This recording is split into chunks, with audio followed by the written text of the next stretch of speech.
finish the frame, we need to create the inner bars here. So I'm going to work from these two elements to create that one. Alright, so let's start with this one. Control D to duplicate and move it down. And actually I'm going to work just with this one. It's difficult to see the background. See, if I hit 4,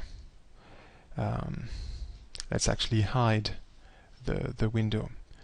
I've got a lot of frames here, so I'm going to group all of these. I'm going to call this the window. And let's hide it. Oops, I did Control G instead of Control H, so let me do undo and then Control H. It's hard to see what that looks like. I think it's probably a bit further down, so I'm going to push things in a little bit here.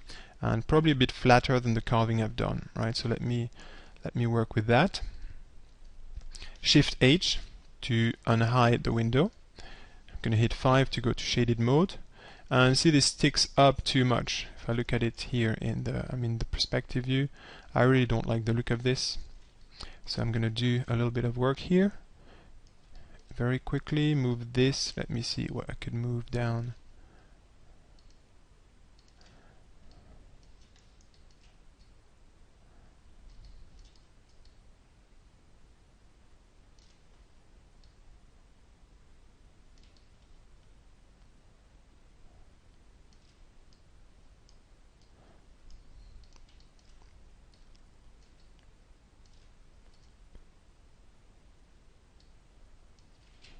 Sorry, I selected the wrong edge.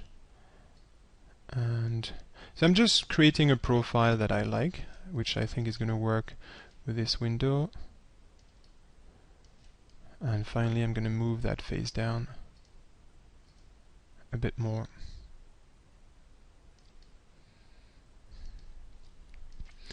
And because it's quite large, I might actually select all of these and scale them in a bit. Let's go back to the front view. So I want this to be half of the whole thing. So, okay, that's fine. So then I can select this face, move it up. Having done that, I'm going to go back to the perspective, do a copy, Control D, and I'm going to, alright, so let's see, that's probably the Y-axis.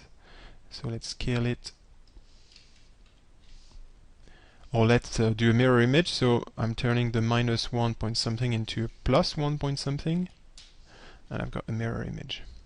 Okay, and here I'm going to move it down. Not worried about interpenetration here, that's fine. Let's see what that looks like. And it's very flat. This is quite flat as well. Don't worry, you see it looks like it's looking messy because of the interpenetration, but again, if you do a render, it looks perfectly fine. Alright, I don't like the look of that window too much. I might change things. I don't want to noodle here in front of you too much. I think I'm gonna just push this in a bit, do the same thing here.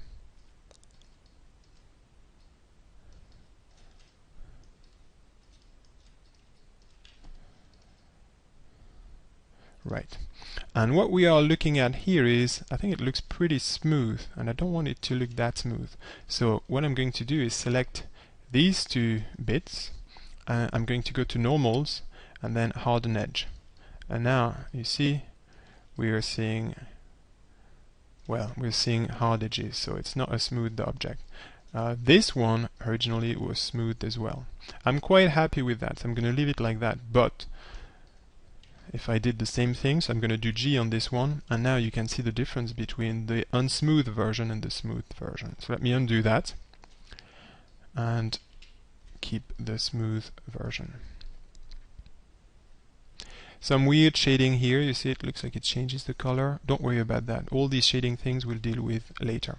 So we've got our frame, and what other elements we need? Of course we need the window, but that's going to be completely trivial. So the only wooden bits left are these, I think they're called astragals, but don't quote me on this, these little window bits here, wooden bits. So we're going to do that in the next